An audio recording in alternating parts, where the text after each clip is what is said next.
মোহতারাম হাজিরিন, আপনারা শুনেছেন আজকের এই মোবারক মাহফিলে আমাকে আলোচনার জন্য একটি আলোচ্য বিষয় নির্ধারণ করে দেওয়া হয়েছে। আদর্শ সমাজ গঠনে তরুণদের ভূমিকা। অত্যন্ত গুরুত্বপূর্ণ একটি বিষয়। আমাদের সমাজের তরুণ যুবক যারা, এরা সমাজের প্রাণ শক্তি। আমাদের জীবনের সবচেয়ে দামি সময়, সবচেয়ে সোনালী সময় হচ্ছে যৌবনকাল। এই সময়ের ইবাদতটাও আল্লাহ পাকের দরবারে খুবই দামি। মুহতারাম হাজিরিন, এই পৃথিবীতে যত বিপ্লব সংঘটিত হয়েছে এর অধিকাংশই তরুণ এবং যুবকদের হাত দিয়েই বিপ্লব সংঘটিত হয়েছে, ঠিক কিনা বলেন? আমাদের এই ভারত উপমহাদেশ যখন বিজয় হয়, মোহাম্মদ বিন কাসিম, তার বয়স ছিল তখন মাত্র 17 বছর। স্পেন বিজয়ের নায়ক হযরত তারেক বিন জিয়াদ, বিজয়ের সময় তার বয়স ছিল মাত্র 19 বছর। তুরস্ক যখন বিজয় হয়, সেই বিজয়ের প্রধান নায়ক মুহাম্মদ আল ফাতিহ, তার বয়স ছিল মাত্র 21 বছর। তিনটা দেশের নাম বললাম এবং তিনজন বিজেতার নাম বললাম। এই বিজেতাদের একজনের বয়স 17 বছর, একজনের বয়স 19 বছর, একজনের বয়স 21 বছর। বোঝা গেল তরুণদের মাধ্যমে, যুবকদের মাধ্যমে একটা বিশাল দেশ বিজয় হতে পারে, যেমনটা আমাদের দেশেও হয়েছে, ঠিক কিনা জোরে বলো? যৌবন কালটা যেহেতু আল্লাহ তাআলার কাছে খুবই দামি, এই কারণে যৌবন কালটাকে আল্লাহর ইবাদতের মধ্যে কাটাতে হয়। আল্লাহর হুকুম আর নবীর তরিকা অনুযায়ী যদি যৌবন কালটা ব্যয় করে, তাহলে এমন নেককার যুবকদেরকে আল্লাহ তাআলা আরশে আজিমের ছায়া তলে ছায়া দিবেন। জোরে বলো সুবহানাল্লাহ। হাদিস শরীফে আছে 7 শ্রেণীর মানুষকে আল্লাহ তাআলা আরশে আজিমের ছায়া তলে ছায়া দিবেন। যেদিন আল্লাহ পাকের ছায়া ব্যতীত আর কোনো ছায়া থাকবে না, ছায়া একমাত্র আল্লাহ পাকের আরশের, সেদিন আল্লাহ তাআলা 7 ধরনের মানুষকে, 7 শ্রেণীর মানুষকে আরশে আজিমের নিচে জায়গা করে দেবেন। এর মধ্যে একজন হলেন ইমামুন আদিল, ন্যায়পরায়ণ বাদশা। যে বাদশার মধ্যে ইনসাফ আছে, সুবিচার আছে, ন্যায় বিচার আছে, পক্ষপাতিত্ব করে না, দলীয় দৃষ্টিকোণ থেকে দেখে না, ইনসাফের বিচার যার ভিতরে আছে, এমন ন্যায়পরায়ণ বাদশা দেশে ইনসাফ প্রতিষ্ঠা করেছে, সুবিচার প্রতিষ্ঠা করেছে। এইরকম দিনদার, নেককার, ন্যায়পরায়ণ বাদশাকে আল্লাহ তাআলা আরশে আজিমের ছায়া তলে ছায়া দিবেন। জোরে বলুন সুবহানাল্লাহ। খুব ভালো করে বুঝতে হবে, যেমন তেমন বাদশা না। পৃথিবীতে তো বহু বাদশা আছে, এর অধিকাংশ হচ্ছে জালেম, জুলুমবাজ, ঠিক কিনা জোরে বলেন?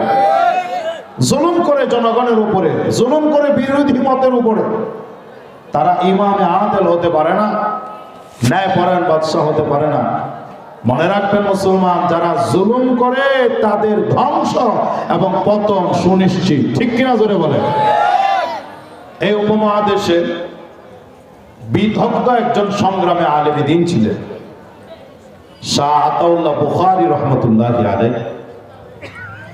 তিনি তার জীবনে খুব দামি একটা ঐতিহাসিক কথা বলে গেছেন। তিনি বলেছেন, আমি সারাটা জীবন দুইজন মানুষকে খুঁজতেছি। কয়জন মানুষ? দুইজন লোককে খুঁজতেছি, দুইজন মানুষকে খুঁজতেছি। জীবন ভর খুঁজেও মরণের আগে এই দুইজন মানুষকে আমি খুঁজে পাই নাই। কোন দুইজন? তিনি বলেন, একজন হলো এমন একজন দানবীর, এমন একজন দানশীল ব্যক্তি যিনি দান করেছেন আল্লাহর জন্য, শুধুমাত্র আল্লাহর সন্তুষ্টির জন্য দান করেছেন। দান করার পরে গরিব হয়ে গেছেন, নিঃস্ব হয়ে গেছেন। এমন দানশীল মানুষ সারা পৃথিবীতে খুঁজেও আমি কাউকে পাই না। দান করে গরিব হয়ে গেছে। উনি বলেন, এরকম গরিব মানুষ আমি খুঁজে পাই না। আমরা সাধারণত মনে করি দান করলে মানুষ গরিব হয়ে যায়, দান করলে কমে যায়। অথচ আমার রাসূল হাদিসে কসম করে বলেছেন, মা নাকাসাত সাদাকাতুম মিম্মা। এ উম্মত, মনে রাখবা, দান খয়রাতের কারণে, দান সৎকার কারণে কখনো মাল কমে না, মাল কমে না। মানুষ গরিব হয় না, দান খয়রাতের কারণে মাল কমে না, কখনো মানুষ দরিদ্র হয় না। নবীজি কসম করে কথাটা হাদিসে বলেছেন। শাহদাউল্লাহ বুখারী রাহমাতুল্লাহি আলাইহি বলেন, সারাটা জীবন আমি খোঁজাখুঁজি করলাম, দান করে গরিব হয়ে গেছে এমন একটা মানুষ সারা পৃথিবীতে পাইলাম না। আওয়াজ দিয়ে কোন না সুবহানাল্লাহ। মুহতারাম হাজিরিন, আমরা মনে করি হজ করলে লক্ষ লক্ষ টাকা ব্যয় হয়, উমরা করলে 1-1.5 লক্ষ টাকা ব্যয় হয়ে যায়। হজ উমরা পালন করলে মানুষ গরিব হয়ে যায়, মানুষের টাকা কমে যায়। এমন অনেক চিন্তা চেতনা ধারণা অনেকের থাকতে পারে, কিন্তু রাসূল হাদিসে বলে গেছেন, তাবিউ বাইনাল হজ্জ ওয়াল উমরা ফাইন্নাহুমা ইয়ানফিয়ানিল ফাকর ওয়াজ যুনুব। আমার উম্মত লাগাতার হজ উমরা একের পর এক করতে থাকো। একবার হজ আর একবার উমরা, কখনো উমরা কখনো হজ, একের পর এক যতবার করতে থাকো, করতে থাকো। মনে করো না হজ উমরার দ্বারা গরিব হয়ে যাবে।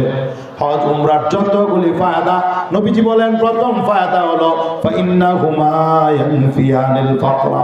হজ উমরার মাধ্যমে দারিদ্রতা মোচন হয়, গরিবী হালত দূর হয়ে যায়, হাজি মানুষ ধনী হয়ে যায়। জুড়ে গান সুবহানাল্লাহ। একজন হাজিও পাবেন না হজ করে গরিব হয়েছে। যদি হজটা হজের মতো হয়, হজটা তো হজের মতো হওয়া দরকার। সঠিক নিয়মে যদি কেউ হজ পালন করে, সে কখনো গরিব হবে না। আল্লাহ দারিদ্রতা দূর করে দিবেন। এটা হজের একটা নগদ ফায়দা। 2 নম্বর, হজের মাধ্যমে আল্লাহ পাক, উমরার মাধ্যমে আল্লাহ পাক তার জীবনের তামাম গুনাহগুলি মাফ করে দেন। চিল্লায় সুবহানাল্লাহ। মান হাজ্জা লিল্লাহ, হজ যদি শুধু আল্লাহর নিমিত্ত হয়, আল্লাহর সন্তুষ্টির জন্য হয়, মানুষ হাজি সাহেব বলবে এই জন্য না, হাজি হাজি বলবে এই জন্য না, নামের শুরুতে হাজি মোহাম্মদ মুখ লাগাবে, এভাবে না, এই উদ্দেশ্যে না। শুধুমাত্র হজ করবে কাকে খুশি করার জন্য? চিল্লায় বলেন না বাবা, কাকে খুশি করার জন্য? আল্লাহকে খুশি করার জন্য যদি হজ করে, হজে যাওয়ার পরে যদি কোনো ধরনের অশ্লীল কাজে লিপ্ত না হয়, গালিগালাজ না করে, ফাসিকি কাজে, গুনার কাজে লিপ্ত না হয়, যৌন আবেদনমূলক কোনো কাজেও যদি জড়িত না হয়, আমার নবী বলেন, হজ থেকে লোকটা এমন ভাবে ফিরে আসে, একজন মা এই মাত্র যে সন্তানকে জন্ম দিলেন, সত্য ভূমিষ্ঠ সন্তান, তার আমল নামায় যেমন গুনাহ থাকে না, আল্লাহর সন্তুষ্টির জন্য যিনি হজ পালন করেন, তার জীবনেও আর কোনো গুনাহ থাকে না। হজ উমরার মাধ্যমে দারিদ্রতা দূর হয় আর পাপ মোচন হয়। আর আমরা মনে করতেছি লাখ লাখ টাকা কমা যায়, ব্যাপারটা এইরকম নয়। বরকত দেওয়ার মালিক কে? যাকাত দিলে টাকা কমে, এটা আমরা বুঝি, কিন্তু মূলত যাকাত দিলে টাকা কমে না। যাকাত দিলে মাল পবিত্র হয়, বরকত হয়। আল্লাহ এই দানের কারণে আরো তার মালের মধ্যে বৃদ্ধি করে দেন, মাল বাড়িয়ে দেন। আওয়াজ দিয়ে জোরে কর না সুবহানাল্লাহ। শাহদাউল্লাহ বুখারী রাহমাতুল্লাহি আলাইহি বলেন, সারা জীবন আমি গোটা দুনিয়া সফর করে 2 জন মানুষ খুঁজতেছি, পাচ্ছি না। একজন হলো দান করে গরিব হয়ে গেছে, এমন কোনো মানুষ নাই। কারণ দান করার পরে মানুষ কখনো গরিব হয় না। গরিব যদিও অন্য কারণে হয়, বিভিন্ন কারণ আছে, আমি এদিকে যাব না। অন্য কারণে হয়, কিন্তু দানের কারণে কখনো কেউ গরিব হয় না। এই হলো একটা মানুষ, আমি একে খুঁজে পাই নাই। শাহতাউল্লাহ বুখারী রাহমাতুল্লাহ আলাইহি বলেন, 2 নম্বর আরেকটা মানুষকে আমি খুঁজতেছি, যে ব্যক্তি জালেম, জুলুম করেছে, মানুষের প্রতি জুলুম, অন্যায় বিচার করেছে। এরকম জুলুমবাজ মানুষ আল্লাহ তাকে পাকড়াও করেন নাই, আল্লাহ তাকে ধরেন নাই। জুলুম করার পরেও আল্লাহর হাত থেকে রক্ষা পেয়ে গেছে, আল্লাহ ধরেন নাই। এমন মানুষ আমি পৃথিবীতে খুঁজে পাই নাই। 2 দিন আগে হোক আর 2 দিন পরে হোক, আমার আল্লাহ জালেমকে ধরেনি ধরেন, আল্লাহ তাআলা জালেমকে সাথ দেন কিন্তু ছেড়ে দেন না।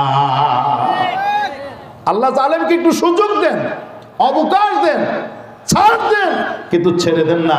আল্লাহ যখন ধরেন তখন আর কোনো ছাড় না, তখন দেন আসার। আসার বুঝেননি আপনারা? আল্লাহ যখন ধরেন তখন ছাড় দেন না, আসার দেন, একবারে আসার।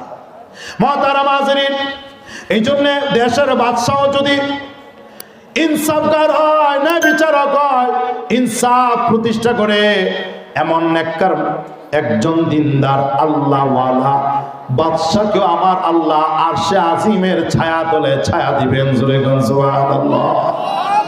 এটা হলো 1 নম্বর।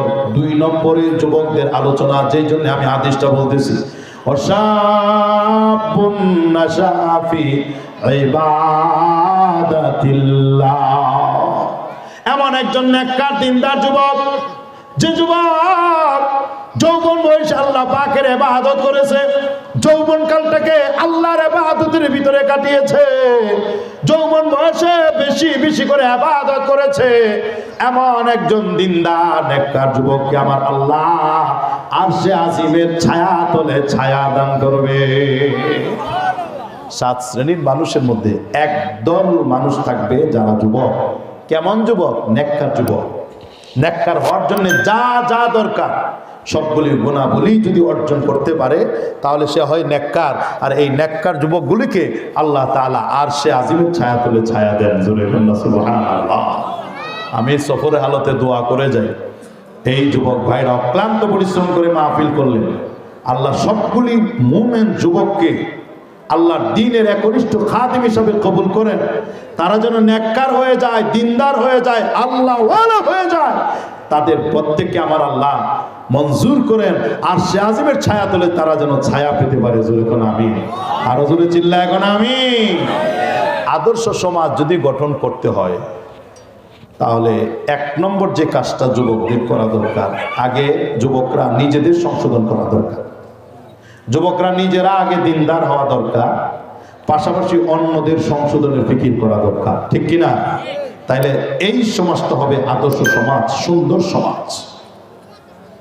মুহতারাম হাজিরিন, আমার যুবক ভাইরা যতগুলি গুণে গুণান্বিত হওয়া দরকার, 1 নম্বর গুণ থাকতে হবে সহিহ ঈমান।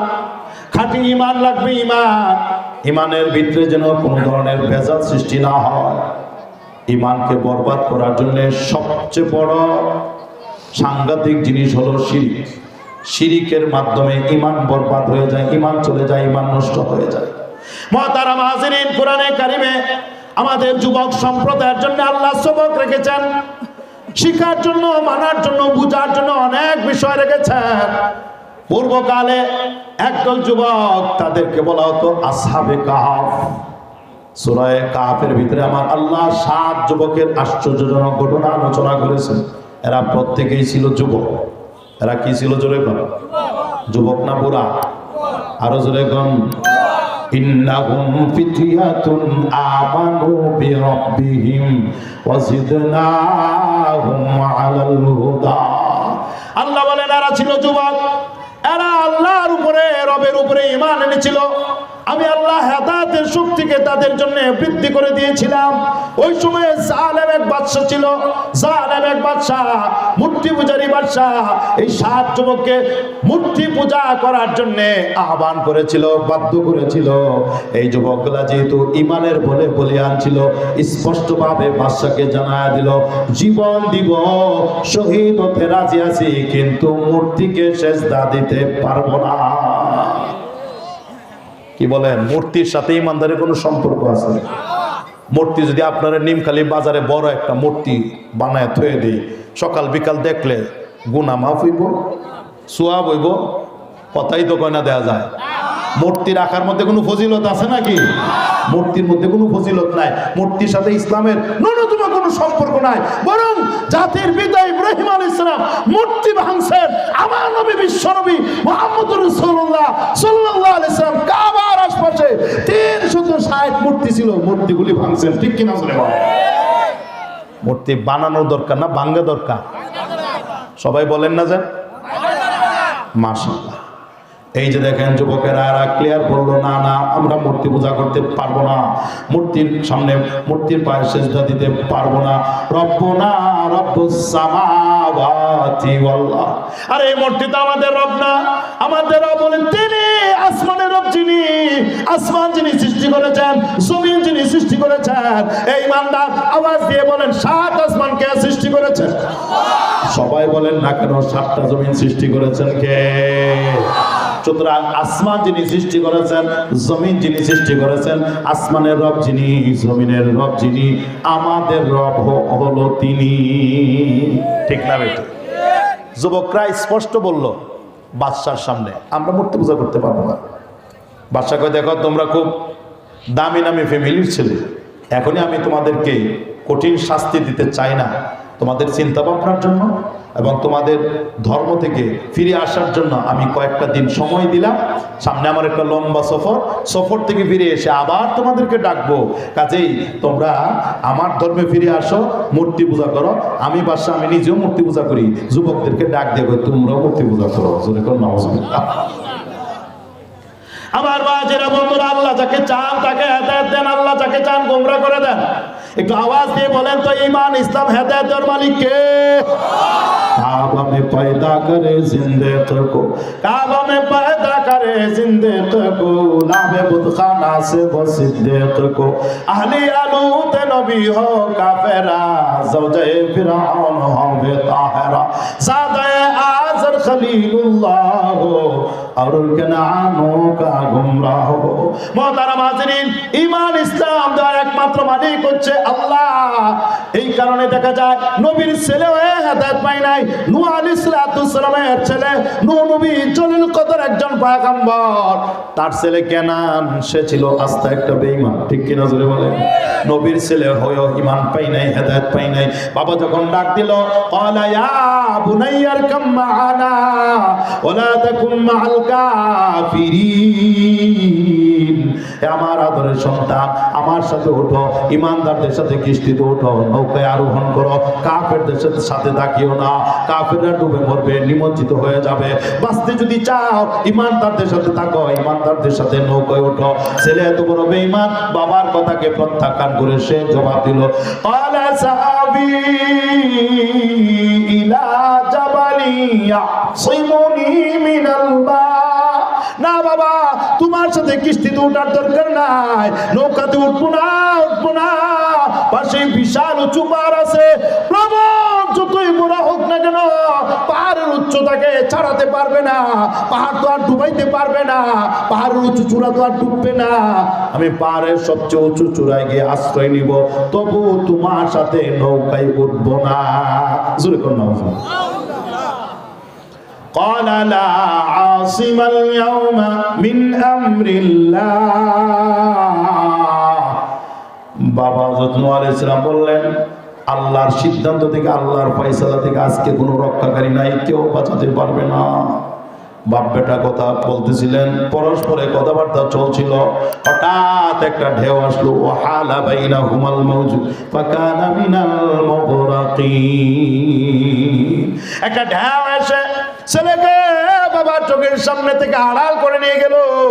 ছেলে নিমজ্জিতদের অন্তর্ভুক্ত হয়ে গেল, সাগরে ডুবে, পানিতে ডুবে ছেলে মারা গেল। কোথায় বললো তার লাশ কোথায় আছে কেউ জানে না, কেউ জানে না। বাবা পয়গম্বর নূহ তিনি নিজেও জানে না। বলার উদ্দেশ্য হলো ঈমান দেওয়ার মালিক হচ্ছেন আল্লাহ।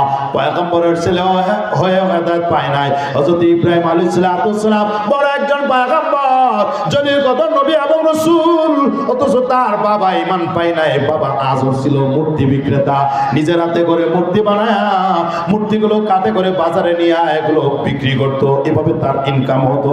মোহতারাম হাজিরিন, পয়গম্বর মূর্তি বাইরে ভাঙে আর বাবা মূর্তি বানায়। পয়গম্বরের বাপ হওয়া সত্ত্বেও হেদায়েত পায় নাই, ঠিক কিনা জোরে বলেন? এমনই ভাবে এক বড় পয়গম্বর ছিলেন হযরত লূত আলাইহিস সালাম, অথচ তার বিবি, তার একজন স্ত্রী, তিনি ছিলেন কাফের। নবীর স্ত্রী হয়ে সে ছিল বেদীন, ঈমান নসিব হয় নাই। আরেকদিকে সারা পৃথিবীর সবচেয়ে বড় জল্লাদ, সবচেয়ে বড় কসাই, সবচেয়ে বড় সন্ত্রাসী, কুখ্যাত ফেরাউন, ফেরাউনের স্ত্রী আসিয়া, বিবি আসিয়া ভিতরে ভিতরে ঈমান এনে তিনি হয়ে গেছেন পাক্কা ঈমানদার। জোরে কন্যা সুবহানাল্লাহ। ঈমানের অপরাধে কুখ্যাত ফেরাউন হযরত আসিয়াকে উত্তপ্ত বালুর উপরে শোয়া চার হাত পা লোহার পেরাক মারতো, বুকের উপরে বাড়ি চাক্কি রেখে দিত, চেহারাটা সূর্যের দিকে ঘুরায় দিত, চতুর্মুখী নির্যাতন চালাইতো হযরত আসিয়ার উপরে।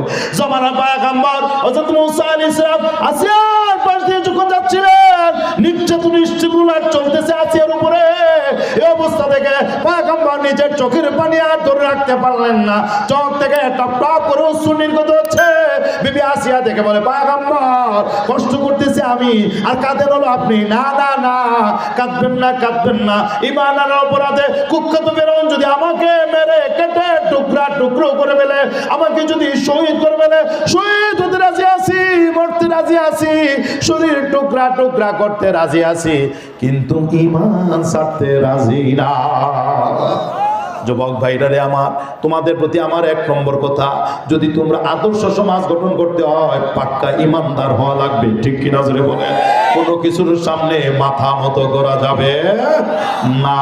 মোহতারাম হাজিরিন, হযরত আসিয়া মুসা নবীকে ডেকে বলে, পয়গম্বর আমার মনে কোনো দুঃখ নাই, ফেরাউন আমাকে কাইটা টুকরা টুকরা করে ফেললো, কোনো আফসোস নাই।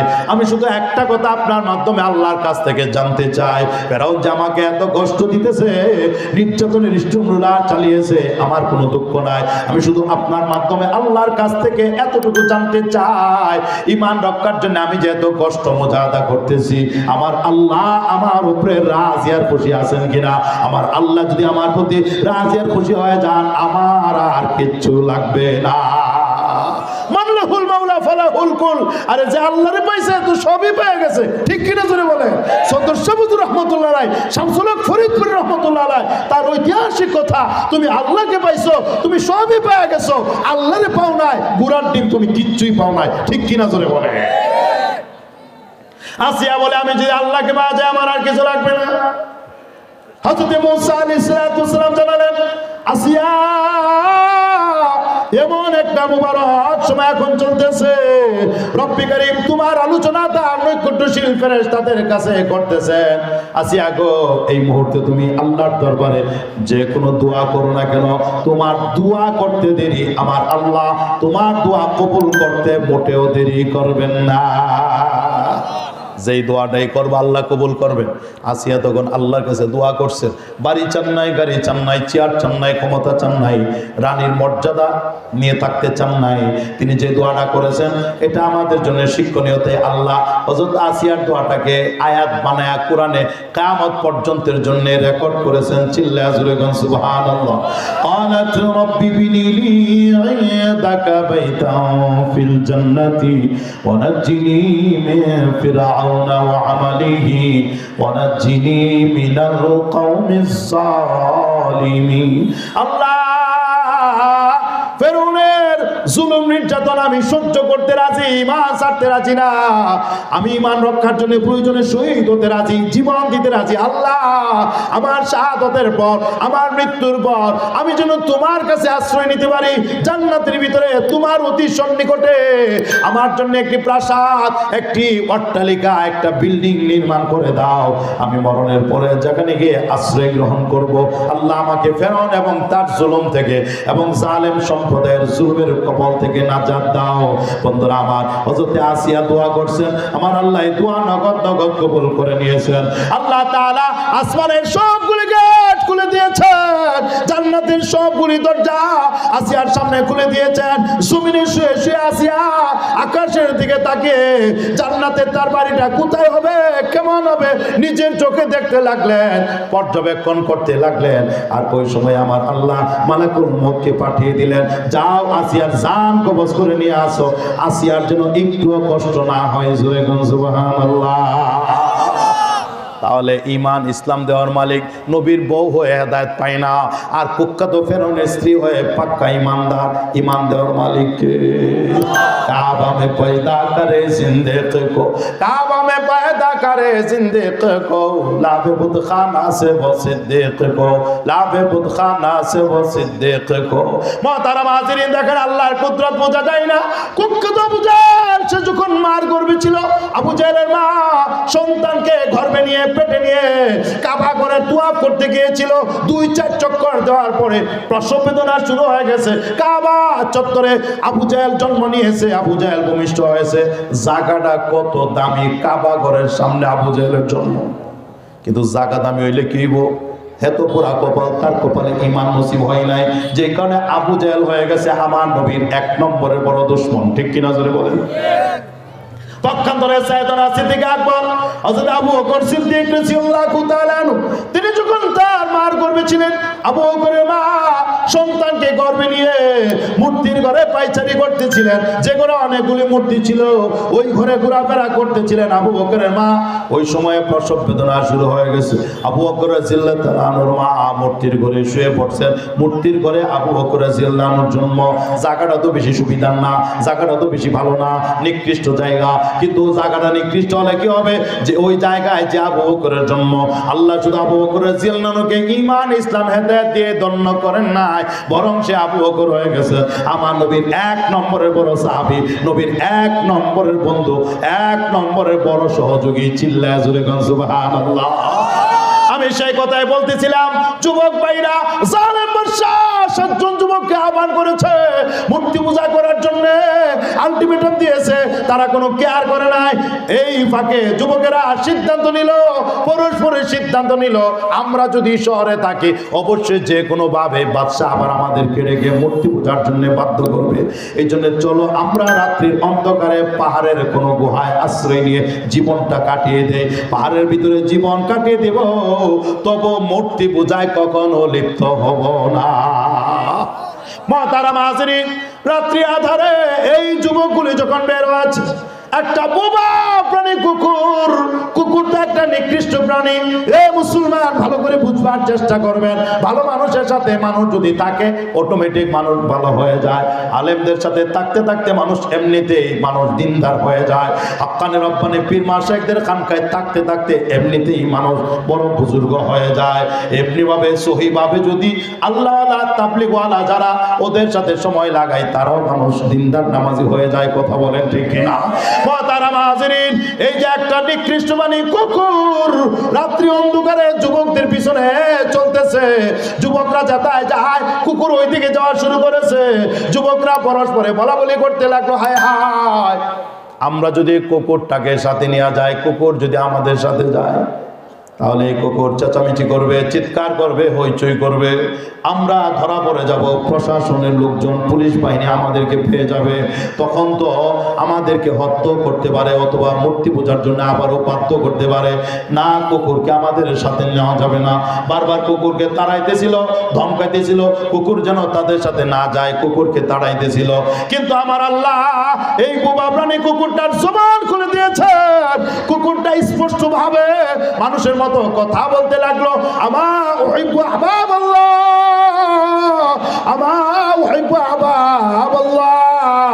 আয় আল্লাহর ওলিরা, আল্লাহ যাদেরকে ভালোবাসে, আল্লাহ যাদেরকে পছন্দ করে, মহব্বত করে, আমি কুকুর হতে পারি, আমি কি তাদেরকে মহব্বত করতে পারবো না? তার মানে তোমাদেরকে আল্লাহ ভালোবাসেন, আমি কুকুর হতে পারি, আমিও তোমাদেরকে ভালোবাসি। কুকুর কয়, ও আল্লাহর বান্দারা, আমি তোমাদেরকে কথা দিলাম, আশ্বস্ত করলাম, আমি তোমাদের সাথে থাকবো, তোমাদের সাথী হয়ে থাকতে চাই, আমাকে শুধু একটু সাথে নিয়ে যাও। আমি কোনো চিৎকার করব না, চেঁচামেচি করব না, কোনো আওয়াজ দিব না। আল্লাহর কুদরত বোঝা যায় না। এই বোবা প্রাণী, নিকৃষ্ট প্রাণী কুকুরটা 7 যুবকের সাথে গেছে, গুহায় গিয়ে 7 যুবক ঘুমিয়ে পড়েছে আল্লাহর হুকুমে। যত বছর যুবকেরা ঘুমাইছে, 309 বছর পর্যন্ত যুবকেরা একটানা ঘুমিয়েছে আল্লাহর হুকুমে। কুকুরটাও 309 বছর গুহা অভিমুখে ঘুমিয়ে পড়েছে। বছরে একবার পার্শ্ব পরিবর্তন করে যুবকেরা, কুত্তাটাও বছরে একবার পার্শ্ব পরিবর্তন করে। 309 বছর পরে ওই 7 যুবক জাগ্রত হয়েছে আল্লাহর নির্দেশে। 309 বছর পরে কুত্তাটাও জাগ্রত হয়েছে। সুবহানাল্লাহ। হুজুর গানে দিন বলেন, যতগুলি প্রাণী জান্নাতে যাবে, অনেকগুলি প্রাণী আছে মানুষের পাশাপাশি জান্নাতে যাবে। বুজুর্গরা বলেন এই কুত্তাটাও আল্লাহ ওয়ালাদের সোহবতের কারণে জান্নাতে যাবে। জোরে জোরে কন্যা সুবহানাল্লাহ। তারাম হাজিরিন, আমি যুবকদেরকে লক্ষ্য করে বলছি, আমাদের 1 নম্বর সিফত হওয়া দরকার, আমরা হব খাঁটি ঈমানদার। এই ঈমান যেন কোনো ভণ্ড পীরের দরবারে গিয়া নষ্ট না করে। এখন বাংলাদেশে কত বাবা যে হয়ে গেছে কলা গাছের মতো, কি কোন কথা ঠিক কিনা? খাজা বাবা, মাজার বাবা, গাছ বাবা, গাঞ্জা বাবা, ল্যাংডা বাবা, খেদা বাবা, মাটি বাবা, হেডম বাবা, তালা বাবা, নতুন করে একটা বাবা হয়েছে বাংলাদেশে, এটার নাম হইল জুতা বাবা। কি নাম এটা? কন্যা একটু আমার লগে, কি নাম? জুতা বাবার কামটা কি? আল্লাহ মাফ করো। এর কাম হইল, ওর কাছে কেউ যখন মুরিদ হতে যায়, ফার্স্টেই একটা জুতা, আমি নিজে ভিডিওটা দেখছি, এই ফিসাবের একটা জুতা মুরিদের মাথার উপরে ধরে দেয়। নাউজুবিল্লাহ কইতেন না, মাথার উপরে কিছুক্ষণ রাখা পরে 2 গালে লাগায় এই খেয়াল করে জুতার তলাটা মুরিদের মুখের সামনে দিয়া কই সুমা দে জুড়ে, ফিসাবে কই জুড়ে সুমা দে, পরে জুতার তলাটা সুমা দে। নাউজুবিল্লাহ আওয়াজ দিয়া কোন না। হে মুসলমান, আমরা তো ছোটখাটো মৌলবী, আমাদের উস্তাদ আল্লামা আজহার আলী আনোয়ার শাহ হুজুরের বয়ান আপনারা শুনছেন, খান শাহ হুজুরের বয়ান শুনছেন, শামসুল ইসলাম শাহ হুজুরের বয়ান শুনছেন, আরো অনেক বড় বড় বুজুর্গদের আলোচনা আপনারা শুনছেন। কোনোদিন কেউ আর শুনছেননি যে জুতা চুমা দিলে কোনো সোয়াব, জুতা চুমা দিলে গুনাহ মাফ হয়, এই ধরনের কথা শুনছেননি? যদি কেউ হইন না তেন তাহলে কন জুতার অনেক পাও দিতাম না, মাথা তুলে গাড়ি দিয়ে উঠব, যা করছে আল্লাহ আছে এইরকম যে বুঝি না। কিন্তু বিবেক বুদ্ধি সব নষ্ট লিখে এমন ভাবে নষ্ট হয়, এভাবে পছন্দ করে তোমার বিবেকে ধরে না যে জুতা এটা কোনো ক্রমে মাথায় নেওয়া যায় না, জুতার তোলা কখনো এটা চুমা দেওয়া যায় না, এতটুকু কি তোমার বিবেক বুদ্ধিতে ধরে না? আসলে বাংলাদেশটা হয়ে গেছে এমন একটা উর্বর জমিন, যে জানবে কয় তার অনুসারীর অভাব হয় না। বাংলাদেশে যদি কেউ নবী হওয়ারও দাবি করে, তাও তার মরিদানের অভাব নাই। নাউজুবিল্লাহ কইতেন না? ঢাকাতে আমরা আন্দোলন করছি, এটা মরছে মগাটা। ঢাকার নবাবগঞ্জে এক মগা নবুয়তের দাবি করছিল, আমিও একজন নবী, এটা হন মরছে। কিন্তু মরিদান ভিতরে ভিতরে এখনো কিছু রয়ে গেছে। কয়েকদিন আগে আমি সেখানে ওয়াজ করে আসছি। আমার বাজিরা বন্ধুরা, যুবক ভাইরা, আদর্শ সমাজ যদি গঠন করতে হয় আগে নিজেকে প্রস্তুত করতে হবে, নিজে আদর্শবান হতে হবে। 1 নম্বর হলো ঈমান। ঈমানের পরে দামি কাজ হলো নামাজ কায়েম করা। 5 ওয়াক্ত নামাজ তোমরা যথাযথভাবে আদায় করবে। নবীজি বলছেন যে 7 শ্রেণীর মানুষকে আল্লাহ আরশে আজিমের ছায়া তুলে ছায়া দিবেন।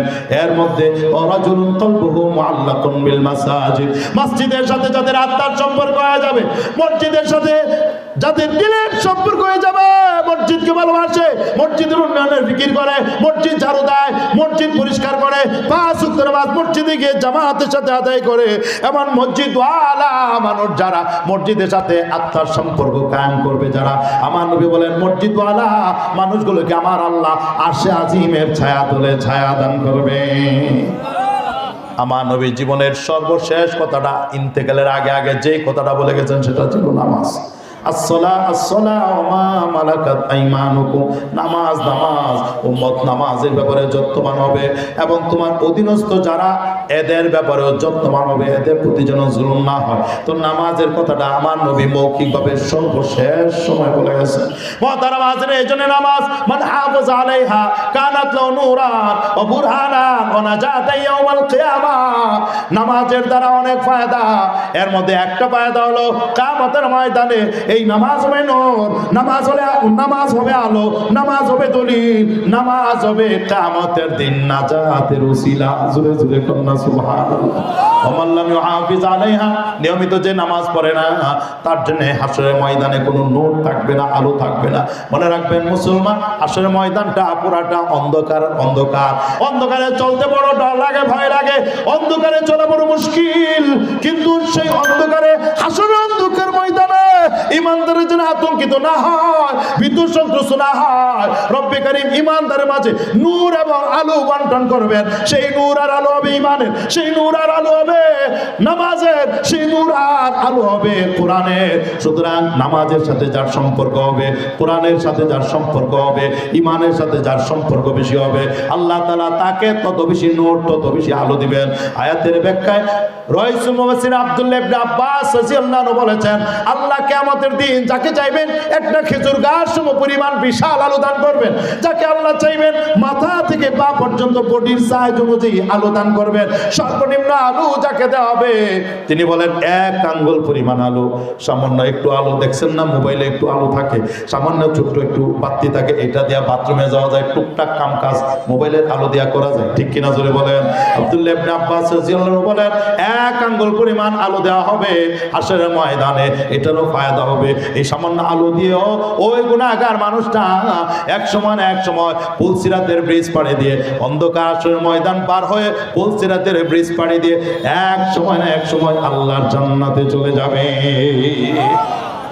এই জন্য নামাজটা ঠিক মতো পড়া দরকার। আমরা পড়বো তো ইনশাআল্লাহ। দেখি তো কার কার হিম্মত আছে নামাজ ঠিক মতো পড়বেন। নারায়ে তাকবীর, নারায়ে তাকবীর। হাত নামান।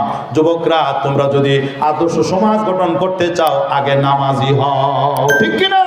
কারণ নামাজের একটা অ্যাকশন আছে, ইন্না সলাতা তানহা আনিল ফাহশাই ওয়াল মুনকার। পাক্কা নামাজি যদি হয়ে যায়, নামাজের এমন একটা তাসির, এমন একটা আসর, এমন একটা প্রভাব আছে, নামাজ নামাজিকে মন্দ গর্হিত অশ্লীল কাজ থেকে বিরত রাখে, ঠিক না বেটি? যুবকরা যদি মন্দ কাজ থেকে বিরত থাকে সমাজ এমনি সুন্দর হয়ে যাবে। কথা বলেন না কেন? এই যে যুবকরা মাহফিলে আয়োজন করছে, গায়ে রক্ত গরম, পকেটে টাকাও গরম, এরা যদি এই ধরনের তাফসীর মাহফিলে আয়োজন না করে ভিন্ন কোনো আয়োজন করত, গান বাজনা, আমার মনে হয় করতে পারতো। অনেকে হয়তো বাধাও দিতে পারতেন না, কিন্তু ওইটা তাদেরকে জাহান্নামের পথে নিয়ে যেত। আল্লাহ তাদেরকে ঈমানের জন্য, হেদায়েতের জন্য, কোরআনের তাফসীরের জন্য কবুল করেছেন। আল্লাহ এই যুবকগুলোকে দ্বীনের একনিষ্ঠ খাদিম হিসেবে কবুল করেন। চিল্লায় এখন আমিন। এই জন্য সবচেয়ে বড় যে জিনিসটা জরুরি, আল্লাহওয়ালা হওয়ার জন্য, দিনদার হওয়ার জন্য, নেককার হওয়ার জন্য এই মুহূর্তে সবচেয়ে বড় উপযোগী এই ধরনের আল্লাহওয়ালা বুজুর্গ ওলামায়ে কেরাম যারা আছে তাদের সোহবত এখতিয়ার করা, ভালো মানুষের সংস্রব এখতিয়ার করা। ভালো মানুষের সাথে থাকলে মানুষ ভালো হতে পারে, খারাপ মানুষের সাথে চললে মানুষ খারাপ হতে থাকে, ঠিক কিনা? সোহবতে সালেহ তোরা সালেহ কোনা, সোহবতে সালেহ তোরা সালেহ কোনা, সোহবতে সালেহ তোরা সালেহ কোনা। মুহতারাম হাজিরিন, এই জন্য কার সাথে আপনি চলবেন, যুবক ভাই, কার সাথে বন্ধুত্ব স্থাপন করবেন খুব হুঁশিয়ার। যার তার সাথে যাওয়া যাবে না। যদি যার তার সাথে যান, যার তার ডাকে যান, কিয়ামতের দিন শুধু আফসোস আর আফসোস করতে হবে, কান্নাকাটি করতে হবে। ওই সময় কানলে কোনো লাভ হবে না। বিষয়টা পরিষ্কার করার জন্য আমি সূরাতুল ফুরকান 19 পারার প্রথম পৃষ্ঠা থেকে কয়েকটা আয়াত পড়ছি। সময় সীমিত, আমি বিষয়টা আপনাদের সামনে সংক্ষেপে ফুটিয়ে তুলতে চাই। মুহতারাম হাজিরিন, রাসূল করিম সাল্লাল্লাহু আলাইহি সাল্লাম দাওয়াত দিয়ে যাচ্ছেন মক্কার অলিতে গলিতে। কাফের বেঈমানরাও নানান ভাবে নবীজিকে বাধার সৃষ্টি করেছে। সেই বাধার প্রাচীর ডিঙিয়ে নবী আলাইহিস সালাতু ওয়াসসালাম ঘরে ঘরে ঈমানের দাওয়াত দিতে লাগলেন। একজন বেঈমান ছিল, তার নাম উকবা ইবনে আবি মুআইত। রাসূলের বড় বড় দুশ্মন যারা, এদের মধ্যে অন্যতম এক বেঈমানের নাম হলো এই উকবা। তার একটু দুশ্মনী 2 মিনিটে কয়ালায় খেয়াল করেন, সিরাতের কিতাবে আছে, আপনারাও জেনে থাকবেন। এই উকবা এত বড় জালেম, এত বড় পাপিষ্ঠ, এত বড় শত্রু আমার নবীর। মুহতারাম হাজিরিন, আমার আপনার নবী কাবা চত্বরে দাঁড়িয়ে যখন নামাজ পড়তেছিলেন, আমার নবী কাবা প্রাঙ্গণে নামাজ পড়তেছেন, কুখ্যাত আবু জাহেল এদিক দিয়ে আসতেছিল। যখন দেখলো নবীজি নামাজ পড়তেছে, সে তার কর্মীদেরকে, যুবকদেরকে আহ্বান করলো। তার যুবকেরা, কর্মীরা সবাই জমায়েত হয়ে গেল। আবু জাহেল যুবকদেরকে লক্ষ্য করে, যুবকেরা, আমি আসার পথে দেখে এসেছি এই যে মুহাম্মদ কাবা চত্বরে নামাজ পড়তেছে, একটা কাজ করতে হবে। রাস্তার অমুক জায়গায়, রাস্তার কিনারায়, রাস্তার পরে আমি দেখে এসেছি উটের বড় একটা পচা নারী বুড়ি পড়ে আছে। বড় পচা একটা নারী বুড়ি রাস্তার কিনারায় পড়ে আছে। যুবকরা, রে তোমাদের মধ্যে এমন কে আছে উটের সেই পচা নারী বুড়িটা নিয়ে আসবে, নিয়ে এসে অপেক্ষা করতে থাকবে। যেই মাত্র মুসলমানদের নবী মুহাম্মদ সিজদায় লুটিয়ে পড়বে, মুহাম্মদের মাথার উপরে উটের পচা নারী বুড়িটা ফেলে দিবে। জোরে নাউজুবিল্লাহ। ভালো করে বুঝবার চেষ্টা করেন। নেতা যদি ভালো হয়, ভালো অর্ডার দেয়। নেতা যদি নিজেই পচা হয়, অর্ডারটাও পচা হয়। কথা কন না, ঠিক না বেটি? নেতা যদি ইমানদার হয়, কোনোদিন ইমানদার কারোর উপরে জুলুম করার, বানসুর করার অর্ডার করতে পারে না। আর নেতা যদি ওই রকম হয়,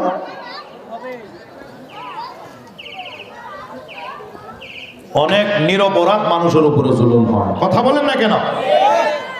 আমার আজেরা বন্ধুরা, আবু জাহেল বলল, যুবকেরা কে আসো, উটের পচা নারী বুড়িটাই না মুহাম্মদের মাথার উপরে ফেলায় দিবে। সর্বপ্রথম যে যুবক দাঁড়িয়েছিল তার নাম হচ্ছে উকবা। ওই বস, লিডার, আপনার আশীর্বাদ কামনা করি, আপনি একটু দোয়া করে দেন, আমি যাই। উটের পচা নারী বুড়িটাই না মুহাম্মদের মাথার উপরে ফেলায় দিব। যেমন নেতা এমন করবে। জোরে কোন, ঠিক কিনা?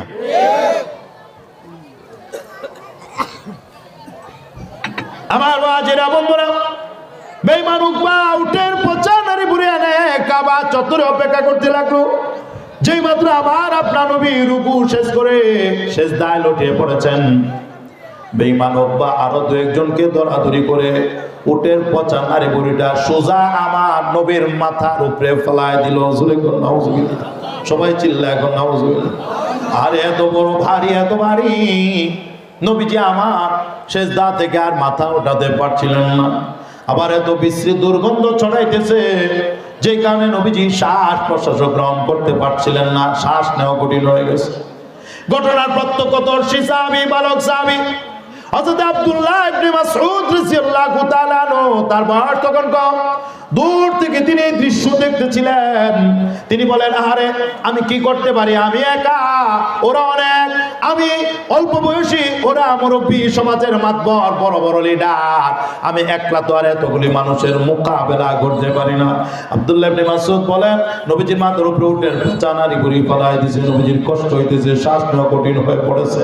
আমি কি করতে পারি? একলা তো মোকাবেলা করতে পারতেছি না। আমি একটা দৌড় মারলাম, সোজা ফাতেমা তো যারা রাদিয়াল্লাহু তাআলা বাড়িতে চলে গেলাম। ফাতেমাকে ডেকে বললাম, ফাতেমা, বিশ্ব নবীর মাথার উপরে কাফের বেঈমানেরা উটের পচা নারী বুড়ি ফেলায় দিছে, নবীর বড় কষ্ট হইতেছে।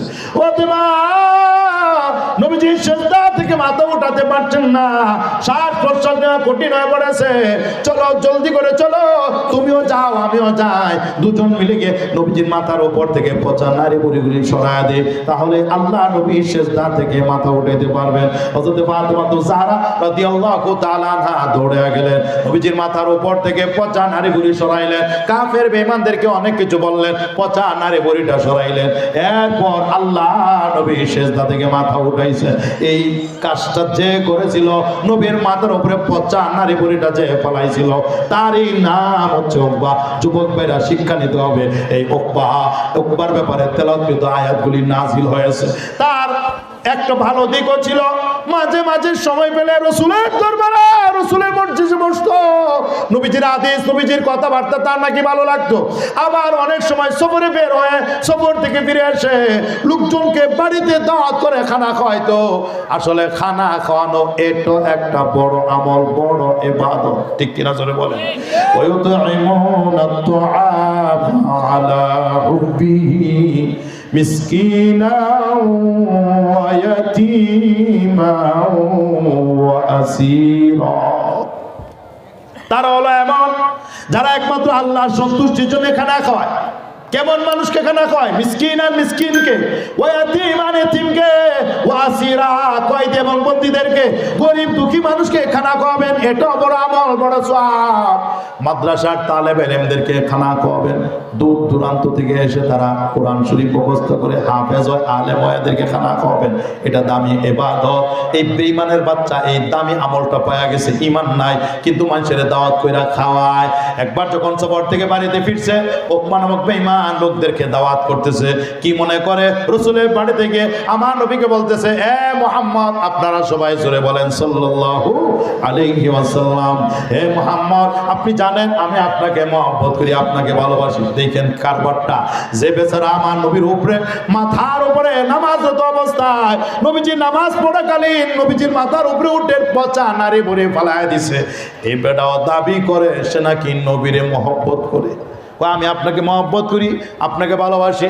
ভালোবাসি বলেই তো আপনার মাহফিলে বসি, আপনার মজলিসে বসি, আপনি যে কথাবার্তা বলেন, হাদিস টাদিস বলেন, আমার অনেক ভালো লাগে, আমার পছন্দ হয়। আমি ঈমান আনি না, ঈমান কবুল করি না ভিন্ন কথা, কিন্তু আপনার ওয়াজটা ভালো লাগে, আপনার কথাবার্তা আমার খুব পছন্দ হয়। ও মুসলমানদের নবী, যেহেতু আপনাকে মহব্বত করে, আপনাকে ভালোবাসি, সেই ভালোবাসার খাতিরে একটা আবদার নিয়ে আপনার বাড়িতে এসেছি। আপনি হয়তো জেনে থাকবেন, আমি সফর থেকে ফিরে এসে লোকজনকে দাওয়াত দিয়ে আমার বাড়িতে নিয়ে খানা খাওয়ায়। আমার বাড়িতে অমুক তারিখে অমুক সময়ে খাবারের একটা ব্যবস্থা হইতেছে, লোকজনকে দাওয়াত দিতেছি। এবার আমার মনে চেয়েছে আমি আপনাকে দাওয়াত করব। নবী গো, আপনি আমার দাওয়াতটা কবুল করেন, আমার বাড়িতে যাবেন, 2-4 লোকমা কিসমতে যা আছে খাবেন, আমার দাওয়াতটা অবশ্যই আপনি কবুল করবেন, যাবেন। কবুল করছেন কিনা বলেন? নবীজি চিন্তায় পড়ে গেছেন, লোকটা তো বেঈমান, লোকটা তো কাফের, এই জন্য তার দাওয়াত কবুল করবেন কি করবেন না। নবীজি এর মধ্যে চিন্তা করলেন, ঠিক আছে, আসলে লোকটা যদিও কাফের, কিন্তু সে আমার মধ্যে সে যাতায়াত করে, আমার মাহফিলে আমার বয়ানে বসে, সে নাকি আমাকে মহব্বত করে। মহব্বত করে না করে না সেটা পরে, আমি যদি তার বাড়িতে যাই এবং তার বাড়ির 2-1 লোকমা খায়, তাকে যদি ওই সুযোগে কালিমার দাওয়াত দিয়ে দেই, এমনও তো হতে পারে আমি রাসূল তার বাড়িতে যাওয়ার উসিলে আল্লাহ তার জন্য ঈমান ইসলামও কবুল করে দিতে পারেন। সে যদি মুসলমান হয়ে যায়, একটা বেঈমান তো দুশমনি থেকে ফিরে আসলো। এই জন্য রাসূল ওই চিন্তা করে, হতে পারে সে কালিমা পড়ে মুসলমান হয়ে যেতে পারে, এমন একটা আশা নিয়ে নবীজি বেঈমানের বাচ্চা উকবাকে বললেন, ঠিক আছে যাও, আমি যাব, নির্দিষ্ট সময়ে তোমার বাড়িতে হাজির হয়ে যাব। নবীজি নির্দিষ্ট সময়ের একটু আগে গেলেন, খাবার পরিবেশন হবে। এমন সময় নবীজি উকবা নামক বেঈমানকে ডেকে বললেন, উকবা এদিকে আসো, এদিকে আসো, আমার কাছে আসো। নবীজি কাছে ডেকে নিলেন, জিজ্ঞাসা করলেন, উকবা ওই দিন তোমাকে আমি কিচ্ছু বলি নাই, কিচ্ছু বলি নাই, আমার বাড়িতে দাওয়াত দিতে গিয়ে তুমি দাবি করেছো তুমি নাকি আমাকে মহব্বত করো, তুমি নাকি আমাকে ভালোবাসো। এটা কোন ধরনের মহব্বত, কোন ধরনের ভালোবাসা? আমার আনিত কালিমাই তুমি পড়ো না, ইসলামের কালিমাই তুমি বিশ্বাস করো না, যেই কালিমা দিয়ে আল্লাহ আমাকে দুনিয়াতে প্রেরণ করেছেন, ঈমানি কালিমা, পবিত্র কালিমা, সেই কালিমা পড়ো না, বিশ্বাস করো না। তাহলে আবার কিসের ভালোবাসা হলো? না না না, এটা ভালোবাসা হতে পারে না। যাক শোনো, কষ্ট করে আমার বাড়িতে গেছো, আমাকে দাওয়াত দিছো, আমি ওয়াদা করেছিলাম তোমার বাড়িতে আসবো, আমি এসে গেছি, আমার ওয়াদা পূরণ হয়ে গেছে। এখন খানা খাওয়া না খাওয়া এটা তো আমার ব্যক্তিগত রুচির ব্যাপার। ওয়াদা করেছিলাম আসবো, এসে গেছি, খানা খাওয়া না খাওয়া ব্যক্তিগত রুচির ব্যাপার। তবে শোনো শোনো, হে উকবা, এই মুহূর্তে যদি তুমি কালিমা পড়ে মুসলমান হয়ে যাও, এখন যদি ইসলামের কালিমা পড়ে নাও, তুমি যদি মুসলমান হয়ে যাও, তাহলে তোমার বাড়ির খানা আমি খাবো। কালিমাটা যদি তুমি না পড়ো, তুমি যদি ইসলাম কবুল না করো, তুমি যদি মুসলমান না হও, 1 লোকমা খাবার আমি খাবো না, আমি সোজা আমার বাড়িতে চলে যাব। নবীর কথাটা আপনারা বুঝতে পারছেন? নবীজি বলছেন, আমার কাছে যাও, ঠিক আছে, এটা কোন ধরনের ভালোবাসা? তুমি যে আমারে ভালোবাসো, আমার সবচেয়ে বড় ভালোবাসা হলো আমারে ভালোবাসলে কালিমাটা পড়ো। তুমি যদি এখন কালিমাটা পড়ো, তাইলে আমি তোমার বাড়ির খানা খাবো। কালিমা যদি না পড়ো, তাইলে খামো তো নাও, লগে লগে এখন বাড়িতে চলে যাও। উকবা ছিল সমাজের একটা বড় মাতবর, তার মাথার ভিতরে অনেক চিকন বুদ্ধি। ও চিন্তা করছে, মুহাম্মদ সাল্লাল্লাহু আলাইহি ওয়াসাল্লামের মতো এমন একজন নামি দামি মানুষ যদি সকলের সামনে খানা না খেয়ে রাগ করে চলে যায়, এটা তার জন্য অপমানকর ব্যাপার হয়ে দাঁড়ায়, লাঞ্ছনাকর ব্যাপার হয়ে যায়। এই জন্যে সে সকলের সামনে কালিমাতুশ শাহাদা পাঠ করে নিল, সে মুসলমান হয়ে গেছে এটা বোঝাইল। আসলে দিল থেকে সে মুসলমান হয় নাই, সে কালিমা পড়ছে। নবীজি তো আর মনের খবর জানেন না, নবীজি মনে করছেন কালিমা যখন পড়ে ফেলছে মুসলমান হয়ে গেছে, দিলের খবর তো নবী জানেন না। ইমানদার মুসলমান ইমানের চেতনা নিয়ে বলেন, দিলের খবর একমাত্র কে জানেন? চিৎকার দিয়ে বলেন, অন্তরের খবর একমাত্র কে জানে? ইন্নাহু আলিমুম বিদাতিস সুদূর। আমার আল্লাহ হচ্ছেন একমাত্র অন্তর্যামী, আল্লাহ ছাড়া কেউ দিলের খবর জানে না। ঠিক কিনা জোরে বলেন? নবীও তার দিলের খবর জানেন না। নবীজি মনে করছেন আসলে বুঝি সবার সামনে কালিমা পড়ে নিয়েছে, এই কারণে আল্লাহ নবী 2-4 লুকমা চা খাওয়ার খাইলেন এবং চলে আসলেন। নবী আবার মনে মনে বড় খুশি, যাক আমার যাওয়াটা, তার বাড়িতে যাওয়াটা কামে লাগছে, সে তো কালিমা পড়ে মুসলমান হয়ে গেছে। মুহতারাম হাজিরিন, এইদিকে বাতাসের গতিতে ব্যাপারটা গোটা মক্কা নগরীতে ভাইরাল হয়ে গেছে, সবার কানে কানে পৌঁছে গেছে। উকবার মতো এত বড় লিডার, এত বড় নেতা মুহাম্মদ সাল্লাল্লাহু আলাইহি সাল্লামকে দাওয়াত দিয়ে নিজের বাড়িতে এনে খানা খাওয়ায়া নিজেও কালিমা পড়ে মুসলমান হয়ে গেছে। এই খবর বসতে বসতে এই উকবার দীর্ঘদিনের বন্ধু, তার নাম হচ্ছে উবাই ইবনে খালফ। আপনারা সংক্ষেপে মনে রাখেন, তার নাম হচ্ছে উবাই, বেঈমানটার নাম হচ্ছে উকবা, তার বন্ধু হচ্ছে উবাই। যুবক ভাইরা, এখান থেকে আমাদের শিক্ষণীয় আছে, এই জন্য আমি আলোচনাটা করতেছি। উকবার এই ইসলাম আনার ঘটনা, বন্ধু দীর্ঘদিনের বন্ধু, ছোট্ট কাল থেকে বন্ধু, পুরানা বন্ধু, উবাইয়ের কানে যখন গেল, উবাই খবর দিয়ে উকবাকে ডেকে বলল, উকবা কি শুনলাম তুমি নাকি কালিমা পড়ে মুসলমান হয়ে গেছো? শুধু মুসলমান হও নাই, আমাদের দুশমন মুহাম্মদকে তোমার বাড়িতে দাওয়াত দিয়ে এনে খানাও খাওয়াইছো, কালিমা পড়ে মুসলমান হয়ে গেছো। যাক যাক, তুমি মুসলমান হয়ে গেছো, ধর্ম চেঞ্জ করছো। জীবনে যত কাজ করি দুই বন্ধু পরামর্শ করে করি, ধর্মটা চেঞ্জ করছো, বাপ দাদার ধর্ম ছেড়ে নতুন ধর্ম গ্রহণ করেছো। তুমি করতেই পারো, কিন্তু আমার সাথে কোনো পরামর্শ করলে না, পরামর্শ করার কোনো প্রয়োজন মনে করলে না। সুতরাং তোমার সাথে আজ থেকে আমার আর কোনো সম্পর্ক নাই, আমাদের দলের নেতা কর্মীদের কোনো সম্পর্ক তোমার সাথে নাই, তোমার পথ তুমি দেখো, তোমার সাথে আমার কোনো সম্পর্ক নাই, আমার সাথে তোমার কোনো সম্পর্ক নাই, যাও যাও। মুহতারাম হাজিরিন, উবাই যখন নারাজ হয়ে গেছে, উকবা তখন বলতেছে, সে যখন দেখলো গোটা আরব তার বিরোধী হয়ে যাবে, দুষ্টতার সম্পর্ক ছিন্ন করে ফেলবে, এবার উকবা বলতেছে, বন্ধু বিশ্বাস কর, আসলে ব্যাপারটা এমন না, আমি মুহাম্মদকে দাওয়াত করেছি, এই জিনিসটা সত্য, মুহাম্মদ আমার বাড়িতে আসছে, খাবার দেওয়া হবে। ওই মুহূর্তে মুহাম্মদ বলতেছে, যদি আমি কালিমা পড়ি তাহলে তিনি খাবেন, আর কালিমাটা যদি না পড়ি তিনি এক লুকমা খাবারও খাবেন না। চিন্তা করে দেখলাম মুহাম্মদ সাল্লাল্লাহু আলাইহি ওয়াসাল্লামের মতো এত বড় নামি দামি একজন মানুষ যদি খানা না খেয়ে সবার সামনে রাগ করে চলে যায়, এটা আমার জন্য অপমানকর ব্যাপার হয়ে দাঁড়ায়, লাঞ্ছনাকর ব্যাপার হয়ে দাঁড়ায়। এই জন্য শুধু বাইল দেওয়ার জন্য উনি যেন খানাটা খায়, উনাকে শুধু বাইল দেওয়ার জন্য আমি উপরে উপরে মুখ দিয়া কালিমার শব্দগুলা বলছি। বন্ধু বিশ্বাস কর, দিল থেকে আমি কালিমা পড়ি না। নাউজুবিল্লাহ, জোরে কর, আরো জোরে চিল্লা কর, নাউজুবিল্লাহ। এই মুসলমান আগে কইল কি আর এখন কইল কি? আগে নবী যে বুঝাইছে কালিমা পড়া মুসলমান, এখন বন্ধুকে খুশি করার জন্য ঈমান সব শেষ। কই না না, শুধু বাইল দেওয়ার জন্য, খানা খাওয়ানোর জন্য আমি মুখ দিয়া কালিমার শব্দ পড়ছি, দিল দিয়া পড়ি নাই। মুহতারাম হাজিরিন শুনেন, বন্ধু যদি ভালো হয় পরামর্শ ভালো দেয়, বন্ধু যদি খারাপ হয় পরামর্শটাও খারাপ দেয়। ঠিক কিনা বলে বলেন? এ যুবক ভাই, কাকে বন্ধু বানাইবা এর ফর্মুলা এখানে আছে। বন্ধু ভালো হলে পরামর্শ ভালো দেয়, বন্ধু খারাপ হলে পরামর্শ খারাপ দেয়। উকবা নিজেও কাফের, তার দীর্ঘদিনের বন্ধু সেটাও বেঈমান, সেটাও কাফের। এক কাফেরকে আরেক কাফেরকে রাসূলের ব্যাপারে ভালো পরামর্শ দিব না খারাপ পরামর্শ? খারাপ, কতটা খারাপ পরামর্শ একটু খেয়াল করে শুনেন। এবার বন্ধু উবাই বলতেছে, তুই যে কইলি তুই দিন থেকে কালিমা পড়স তাই, শুধু মুখ দিয়া কইছস, মন থেকে পড়স তাই, এই কথাটা আমি মানি না, বিশ্বাস করি না।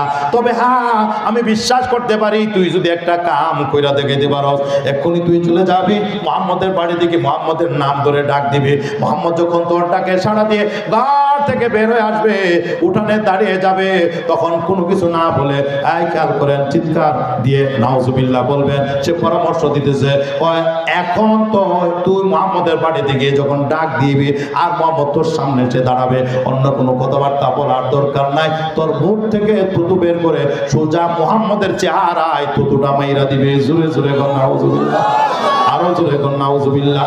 কত বড় বেঈমান, কত বড় জালেম, নবীজির কত বড় দুশমন। নবীর চেহারায় তো তোমার আর পরামর্শ দিল। যেমন নেতা যেমন বন্ধু, তার সাথে এমন বন্ধু। বন্ধু কইল, আর যদি আমাকে খুশি করতে চাও, আসলে তুমি ইসলাম কবুল করো না, এটাই যদি হয় মুহাম্মদের চেহারায় এখন তো তোমায় আসবা, এই খবর যদি আমার কানে আসে তো মারছো, তাইলে মনে করবো তুমি আসলে মুহাম্মদের কালিমা পড়ো নাই। মুহতারাম হাজিরিন, এবার ওবা বন্ধুকে খুশি করার জন্য বলে, আরে এটা তো আমার ওয়ান্ট ব্যাপার, এটা আমার মামুলি ব্যাপার, সাধারণ ব্যাপার। কিছুক্ষণের মধ্যে খবর পাইবা আমি মুহাম্মদের চেহারায় তো তোমাইরা দিছি। এই যে আমি যাই কো রওনা করছে। হোসেনপুরের মুসলমান, আমি আপনাদেরকে জিজ্ঞেস করি, আল্লাহর দুশমন, নবীর দুশমন, কোরআনের দুশমন, ইসলামের দুশমন আমার নবীর নুরানি চেহারায় তো মারবে, আর আমার আল্লাহ বুঝি ছায়া ছায়া দেখবো? আল্লাহকে এটা বরদাস্ত করতে পারবেন? কি বলেন? নবীজির নুরানি চেহারায় কোনো কাফের তুতু মারবো আমার আল্লাহ সহ্য করতে পারবেননি? না না না, সহ্য করতে পারবেন না।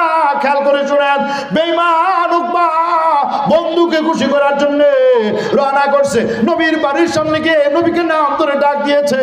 নবীজি বের হয়ে এসেছে। নবীজি তো মনে করছেন সে তো মুসলমান। ওই দিন তার বাড়িতে গেলাম, খানা খাওয়ার সময় কালিমা পড়ে, শত শত মানুষের সামনে কালিমা পড়ে মুসলমান হয়ে গেছে। নবীজি তো আর ভিতরের খবর জানেন না। নবীজি মনে করছেন মুসলমান, এই জন্য জিজ্ঞাসা করতেছে, রুকবা তুমি কেমন আছো, তোমার বউ ফোলাবান্ডি কেমন আছে? নবীজি কুশল বিনিময় করতে লাগলেন। আর বেঈমানের বাচ্চা উকবা সে করলো কি, নবীজি কথা বলতে বলতে যখন তার সামনে একেবারে সামনে গিয়ে দাঁড়িয়ে গেলেন, এমনি বেঈমানের বাচ্চা উকবা নিজের মুখ থেকে থুতু বের করে আমার নবীর চেহারা লক্ষ্য করে থুতু মারতে লাগলো। জোরে জোরে কর নাউজুবিল্লাহ, আরো জোরে চিল্লায় কর নাউজুবিল্লাহ। ও মুসলমান, নবীর চেহারা বেঈমান উকবা থুতু মারছে, কিন্তু আমার আল্লাহ এই থুতুটা নবীজির নুরানি চেহারায় লাগতে দেন নাই। নবীর চেহারায়, নবীর পবিত্র চেহারায় বেঈমানের থুতু আমার নবীর চেহারায় লাগতে দেন নাই। বড় আল্লাহ কুদরত দিয়ে এখানে যে এই কাজটা করেছেন, আল্লাহ তার জন্য 4টা শাস্তির ব্যবস্থা করেছেন। নগদ শাস্তি হলো তার মুখের থুতু যেটা রাসূলের দিকে নিক্ষেপ করেছিল, রাসূল তো নবীজির চেহারায় লাগতে দেন নাই। আল্লাহ নির্দেশে তার মুখের তো তার দিকে রিটার্ন করছে, 2 ভাগে ভাগ হয়ে গেছে, আগুনের লুক্কা হয়ে গেছে। এবং রসুলের চেহারায় যেহেতু তোমার ছিল উকবা, তার 2 গালে সে আগুনের লুক্কা পড়ছে, 2টা গাল ছিদ্র হয়ে গেছে, গর্ত হয়ে গেছে। মরণ পর্যন্ত তার গালে ছিদ্র পড়ছিল। আরববাসী জানতো নবীকে গালি দেওয়ার কারণে, নবীর মুখে থুতু মারার কারণে তার এই পরিণতি। জুরে কর নাউজুবিল্লাহ। আমার বাজিরা বন্ধুরা, 4টা শাস্তি হয়েছে। 1 নম্বর, নবীর চেহারা লক্ষ্য করে যে সে থুতু মারছিল তার চেহারাটা পুড়ে গেল, 2 ভাগে ভাগ হয়ে নিজের গালে এসে পড়লো, গাল ছিদ্র হয়ে গেল, মরণ পর্যন্ত দাগ ছিল। এটা তার 1 নম্বর নকল শাস্তি।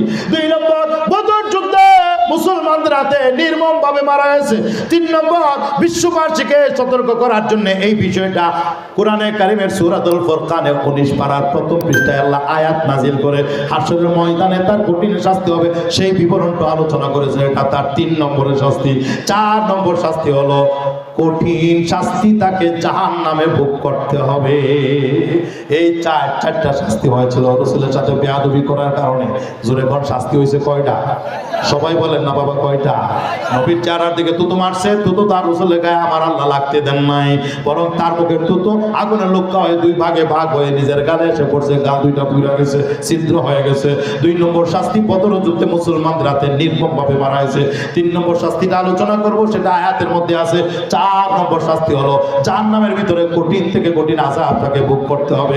কিয়ামত পর্যন্ত যেন কোনো মানুষ রাসূলের শানে বেয়াদবি না করে, কিয়ামত পর্যন্ত কোনো বন্ধু যেন খারাপ বন্ধুর খপ্পরে না পড়ে, আল্লাহ সতর্ক করবার জন্য 19 পারা 1ম পৃষ্ঠায় কয়েকটা আয়াত নাযিল করে আমাদেরকে সতর্ক করে জানিয়ে দেন। আল্লাহ বলেন, ওয়া ইয়াউমা ইয়া'আদ্দুজ যালিমু আলা ইয়াদাইহি ইয়াকুলু ইয়া লাইতানি ইত্তাখাযতু মা'আর রাসূলি সাবিলা। আল্লাহ বলেন, স্মরণ করো জালেম উকবার কথা, যেদিন জালেম উকবা নিজের 2 হাত কিয়ামতের ময়দানে কামড়িয়ে কামড়িয়ে খাবে। মুফাসসিরিনে কেরাম বলেন হাতের আঙ্গুলের মাথা থেকে কনুই পর্যন্ত দুটোটা হাত এই উম্মা কামড়িয়ে কামড়িয়ে খাবে। একবার খেয়ে শেষ করবে, আবার হাত দুইটা হবে, আবার কামড়িয়ে খাবে, আবার হবে। এটা হলো তার 3 নম্বরের শাস্তি। 1 নম্বরের শাস্তি 2 গাল পুড়ছে, 2 নম্বর শাস্তি বদর যুদ্ধে মারা গেছে, 3 নম্বর শাস্তি 2টা হাত কামড়িয়ে কামড়িয়ে খাবে। আর আফসোস করে বলবে ইয়া লাইতানি ইত্তাখাযতু মা'আর রাসূলি সাবিলা, হায় আমার পোড়া কপাল, হায় আফসোস, আমি যদি রাসূলের মত অবলম্বন করে নিতাম, রাসূলের তরিকা, রাসূলের রাস্তা, রাসূলের পথ, রাসূলের মত আমি যদি গ্রহণ করতাম তাইলেই ভালো হইতো। ইয়া ওয়াইলাতা লাইতানি লাম আত্তাখিদ ফুলানান খলিলা, হায় পোড়া কপাল, হায় আফসোস, আমি যদি অমুককে বন্ধু না বানাইতাম, উবাইকে যদি বন্ধু না বানাইতাম, কারণ উবাইকে বন্ধু বানানোর কারণে তার খপ্পরে পড়ে আমি সব হারাইলাম। লাকাদ আদাল্লানি আনি যিকরি বা'দা ইয জানি, আমি কোরআন পেয়েছিলাম, আমি কালিমা পেয়েছিলাম, আমি রাসূল পেয়েছিলাম, কালিমা মুখ দিয়ে উচ্চারণ করেছিলাম, সব হারাইলাম, আমি গোমরা হয়ে গেলাম। আমাকে গোমরা করে দিল আমার বন্ধুটা।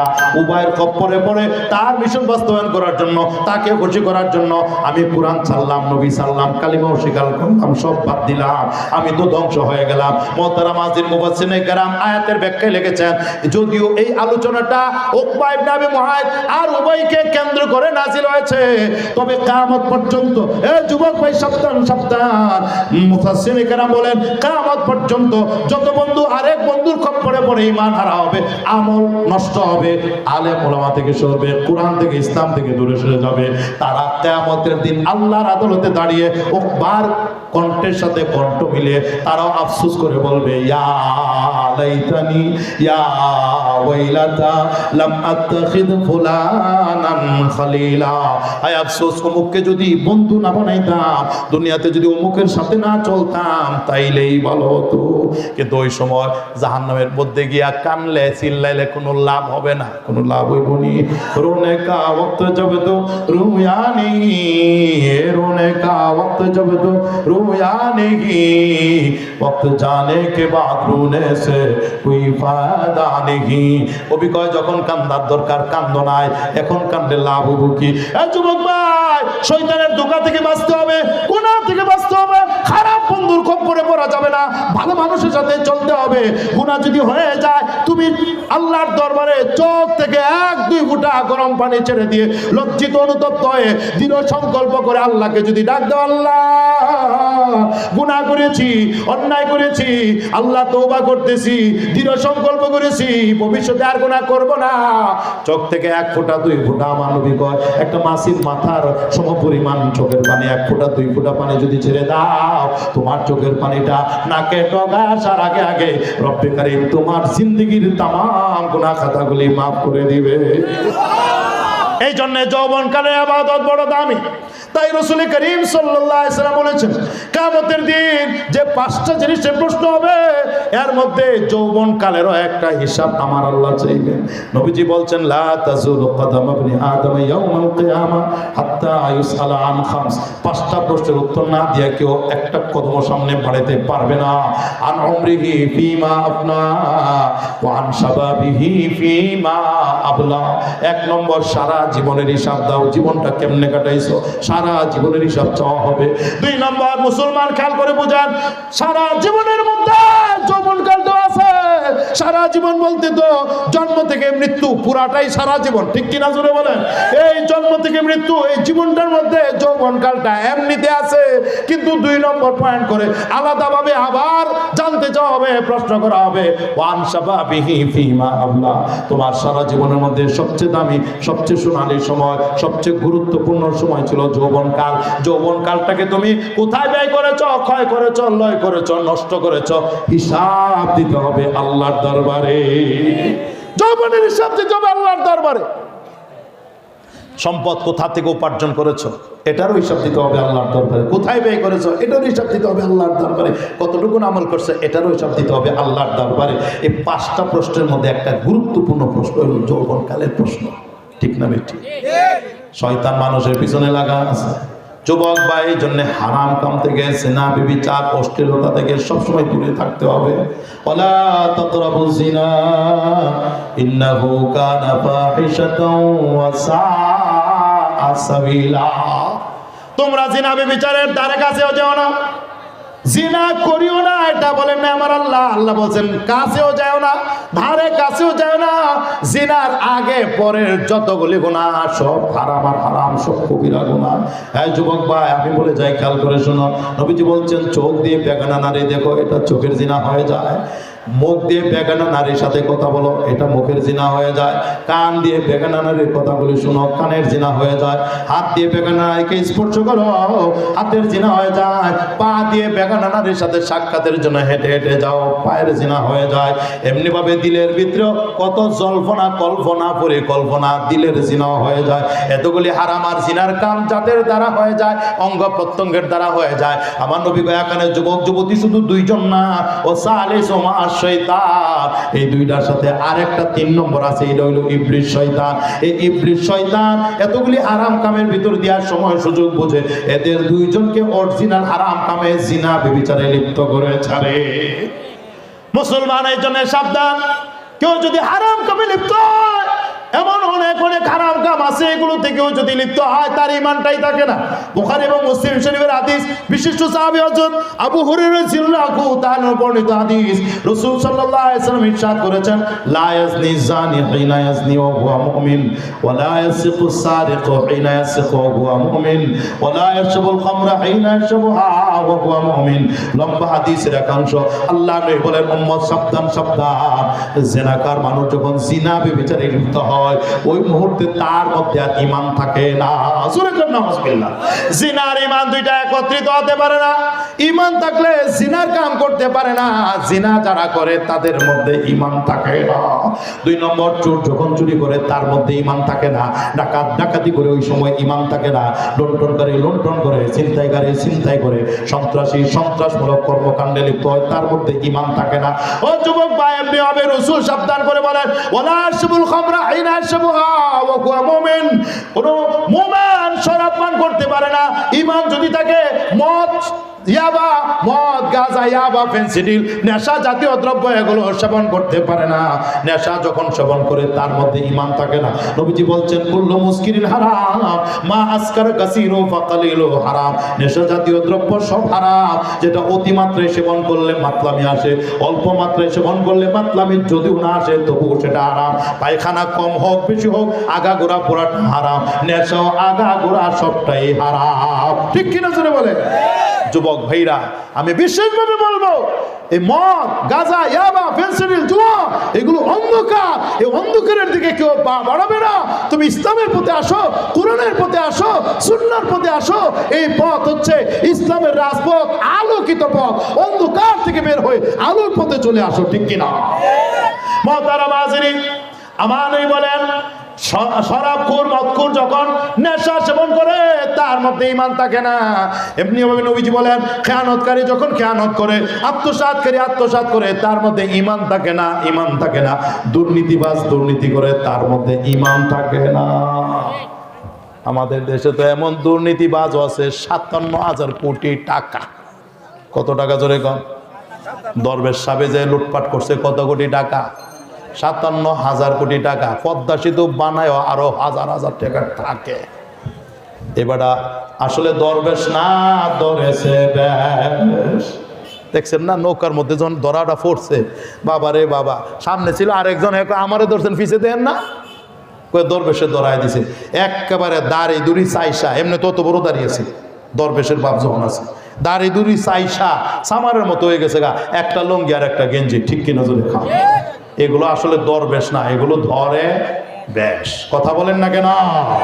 আমার নবী কয়, দুর্নীতিবাজ যখন দুর্নীতি করে তার মধ্যে ঈমান থাকে না, ঈমান থাকে না। নবীজি সাবধান করে হাদিসে শেষে বলেন, ইয়াকুম ইয়াকুম উম্মত, এই ধরনের হারাম আর কবিরা গুনাহ থেকে বেঁচে থাকো, হারাম আর কবিরা গুনাহ থেকে বেঁচে থাকো। যদি ঈমানকে বাঁচাইতে হয়, হারাম আর সব ধরনের কবিরা কবিরা গুনাহ থেকে বাঁচাতে হবে ঈমান যদি রক্ষা করতে হয়। এই হাদিসের ব্যাখ্যায় স্বয়ং ইমাম বুখারী রাহমাতুল্লাহ হাদিসটা এনে বলছেন, ঈমান থাকে না কথাটার অর্থ হলো তার ভিতরে ঈমানের যে একটা নূর, কামেল ঈমান তার মধ্যে থাকে না, তার ভিতর থেকে ঈমানটা বের হয়ে মাথার উপরে ছায়ার মতো বিস্তার করতে থাকে। যখন এই কামটা শেষ করে যে হারাম কামগুলির কথা বললাম, এই হারাম কামে যতক্ষণ লিপ্ত ঈমান নাই, কামটা যখন শেষ করে এরপরে তার মাঝে ঈমান ফিরে আসে। যতক্ষণ হারামে লিপ্ত এতক্ষণ তার মধ্যে ঈমান নাই। আমি বলি ওই অবস্থায় যদি মালাকুল মউত আজরাইল এসে যায় আর ধরা পড়ে যায়, তার জান যদি কবজ করে নিয়ে যায়, ঈমান তো নাই, এই অবস্থায় ধরা খাইছে, তাইলে তো আশঙ্কা আছে সে জাহান্নামের আগুনে জ্বলতে হবে। ঠিক কি নজরে বলে? এই জন্য আমি শেষ কথাটা যেটা বলতে চাচ্ছি, যুবক ভাইরা, নেতা নির্বাচন করবা, বন্ধু নির্বাচন করবা, কাকে নির্বাচন করবা? এই যে আল্লাহ কোরআনে বলছেন, রাসূল হাদিসেও বলছেন, আল মারউ আলা দীনি খালিলি, মানুষ বন্ধুর রীতিনীতি অবলম্বন করে। এক বন্ধুর অবস্থা যেমন হয় আর এক বন্ধুর স্টাইল তেমনই হয়। ফালিয়ানজুর আহাদুকুম মা ইউখালিল, বন্ধু বানাইবার আগে চিন্তা করো কারে বন্ধু বানাইবা। কাকে বানাবো? ইহুদিদেরকে বন্ধু বানানো যাবে? কথা বলেন না কেন? খ্রিস্টানদেরকে বন্ধু বানানো যাবে? হিন্দুদেরকে বন্ধু বানানো যাবে? কোন কাফির বেদিন আপনার আমার বন্ধু হতে পারে না। কিন্তু পোশাকে আশাকে, চুলে দাড়িতে ইত্যাদিতে আমরা যত ফ্যাশন অবলম্বন করতেছি, সবটাই বিজাতীয় ইহুদি খ্রিস্টানদের সংস্কার আমরা লালন করতেছি। কথা কন না কেন? মাথার চুল বলেন, মোজ বলেন, দাড়ি বলেন, পোশাক বলেন, সব ওই ধরনের না, এইভাবে নয়, সুন্নতি পোশাক হবে। আর এর জন্য কি করতে হবে? আমার আলোচনা শেষ। আল্লাহ বলেন আমাদের বন্ধু হচ্ছেন তিনজন। একটু আওয়াজ দিয়ে বলেন তো, ইমানদারের বন্ধু কয়জন? এতগুলি মানুষ, এত ছোট্ট আওয়াজ কেন? একটু জোরে বলেন না, আমার আপনার বন্ধু কয়জন? আল্লাহ বলেন ইন্নামা ওয়ালিয়্যুকুমুল্লাহু ওয়া রাসূলুহু ওয়াল্লাযীনা আমানুল্লাযীনা ইউকিমুনাস সালাতা ওয়া ইউতুনাজ যাকাতা ওয়া হুম রাকিউন। আল্লাহ বলেন হে বিশ্ববাসী ঈমানদার, তোমাদের টোটাল বন্ধু হলেন তিনজন।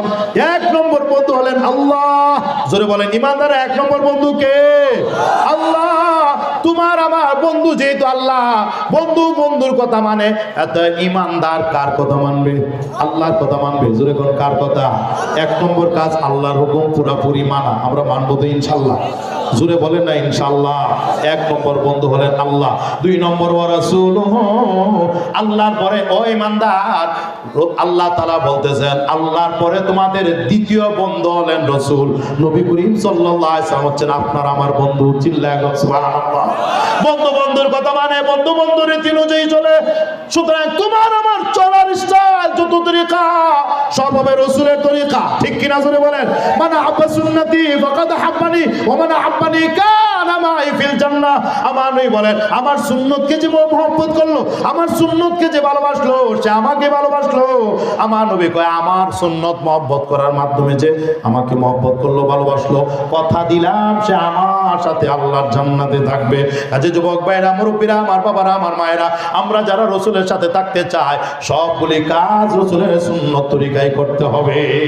আমার নবী এক হাদিসে আলটিমেটাম দিয়েছেন মাত্র 3টা কাজ। মান আকালা তাইয়িবান, যে ব্যক্তি হালাল খানা খাবে, ওয়া আমিলা ফি সুন্নাতিন, সুন্নাত অনুযায়ী যাবতীয় কাজ, খাওয়া দাওয়া, ঘুম গোসল, উঠা বসা, লেনদেন, এই কারবার, চলাফেরা, এরপরে চাকরি নকরি, খেত কৃষি, ব্যবসা বাণিজ্য, বিয়ে শাদী, আরো যা কিছু আছে সব যদি সুন্নত তরিকায় করে, এক নম্বর হালাল খানা খাবে, দুই নম্বর সুন্নত তরিকায় যাবতীয় কাজ করবে, ওয়া আমিনান নাসু বাওয়াইকাহু, মানুষকে কষ্ট দেয় না, মানুষেরা তার কষ্ট থেকে, জুলুম থেকে, নির্যাতন থেকে নিরাপদ থাকে। এই 3টা কাজ যে করবে, হালাল উপার্জন থেকে খাবে, সুন্নত তরিকায় সব আমল করবে, মানুষকে কষ্ট দিবে না, নবীজি বলেন দাখালাল জান্নাহ। এই গুণে গুণান্বিত মানুষগুলো সোজা আল্লাহর জান্নাতে যাবে। এই জন্য রাসূলের তরিকা মানলে জান্নাত। ঠিক কি না? জোরে বলেন। এক নম্বর বন্ধু হলেন আল্লাহ, দুই নম্বর বন্ধু হলেন রাসূল, তিন নম্বর বন্ধু ওয়াল্লাযীনা আমানু, ওই সকল ঈমানদার যাদের মধ্যে 3টা গুণ আছে। বোঝা গেল ঈমানদারের জন্য ঈমানদার ছাড়া বন্ধু হতে পারে না। আবার জানতেন ঈমানদার আপনার বন্ধু না, ঈমানদারের বন্ধু হবে এমন আরেকজন ঈমানদার যার মধ্যে 3টা সিফাত, 3টা গুণ আছে। আল্লাযীনা ইউকিমুনাস সালাহ, যে ঈমানদার নামাজ পড়ে, এই নামাজি ঈমানদার হবে তোমার বন্ধু। কি বলেন? আমার আপনার নেতা, আমার আপনার বন্ধু নামাজিরে বানাবো না বেনামাজিরে? জোরে বলেন, জোরে বলেন। আমরা কাদের সাথে চলবো? আর একটু জোরে কম। সুদখোরের সাথে, ঘুষখোরের সাথে, দুর্নীতিবাজদের সাথে, ভূমি খেতুদের সাথে না না না, আমরা চলাফেরা করব নামাজি মানুষের সাথে। আল্লাযীনা ইউকিমুনাস সালাহ, এক নম্বর যারা নামাজ কায়েম করে, ওয়া ইউতুনাস যাকাতা, যাকাত ফরজ হলে যাকাতটাও দেয়, ওয়া হুম রাকিউন, শুধু নামাজ পড়ে না, মসজিদে এসে জামাতের সাথে নামাজটা পড়ে, আগেও নামাজ পড়েও নামাজ, মাঝখানে যাকাত। এই তিনটা গুণ যে ইমানদারের মাঝে আছে, আমার আল্লাহ বলেন ও ইমানদার, এমন তিন গুণে গুণান্বিত ইমানদারি হতে পারে তোমার বন্ধু। তোমার এক নম্বর বন্ধু আল্লাহ, আল্লাহর হুকুম পুরা করো। তোমার দুই নম্বর বন্ধু রসুল, রসুলের তরিকা অনুযায়ী চলো। তিন নম্বর এমন ইমানদারকে বন্ধু বানাও যার মধ্যে এই তিনটা গুণ আছে। এই তিন গুণে গুণান্বিত ইমানদারি হবে তোমার আমার বন্ধু। যে গুণগুলির কথা বললাম, যদি আমার যুবক দুস্থরা এসব গুণাবলীগুলি একটু কষ্ট করে অর্জন করে, আলেম ওলামা আল্লাহওয়ালা বুজুর্গানে দিনের সোহবতে থাকে, পরামর্শ নিয়ে সুন্দরভাবে জীবনটাকে আলোকিত করে, তাহলে তারা নিজেরাও লাভবান হবে এবং এদের মাধ্যমে ভবিষ্যৎ যে সমাজ তৈরি হবে, ইসলামের সমাজ তৈরি হবে, কোরআনের সমাজ তৈরি হবে, আদর্শ সমাজ তৈরি হবে। ঠিক কিনা জোরে বলেন। আল্লাহ এই ব্যবসায়ী ভাইদের অক্লান্ত পরিশ্রম, যুবক ভাইদের মেহনত, দান খয়রাত, আপনাদের সবার সহযোগিতায় আজকের এই সুন্দর মাহফিল অনুষ্ঠিত হলো। আল্লাহ সকলের দান, চেষ্টা, মেহনতকে কবুল করেন এবং এই মাহফিলটাকে আমাদের জন্য নাজাতের উসিলা বানিয়ে দেন। আমাদের নিকটাত্মীয়, দূরাত্মীয় মুরব্বীরা যারা কবর দেশে শুয়ে আছেন, সবার নাজাতের উসিলা বানিয়ে দেন। আমি আপনাদের সবার জন্য দোয়া করি এবং সবার কাছে আমার জন্য, আমার সন্তানদের জন্য দোয়া কামনা করি। বিশেষ করে আমার অত্যন্ত মহব্বতের হযরত মাওলানা সৈয়দ সিরাজুল হুদা ভাই, আমরা একসাথে পড়াশোনা করেছি। আলহামদুলিল্লাহ, আল্লাহ তাকে বিশাল মকাম দান করেছেন। সবকিছু তো আল্লাহর পক্ষ থেকে হয়। দেশ বিদেশে তিনি ইসলামের কল্যাণে কাজ করে যাচ্ছেন। আমি মুসাফির গুনাহগার দোয়া করি আল্লাহ যেন আরো ইলমি আমলে তরক্কি নসিব করেন। জোরে বলেন আমিন। আমার জন্য, আমার সন্তানদের জন্য দোয়া কামনা করে আজকের মতো এখানেই শেষ করছি। ওয়া আখিরু দাওয়ানা আলহামদুলিল্লাহি রাব্বিল আলামিন ওয়াসসালাতু ওয়াসসালামু আলা সাইয়্যিদিল মুরসালিন। আসসালামু আলাইকুম ওয়া রাহমাতুল্লাহি ওয়া বারাকাতুহু।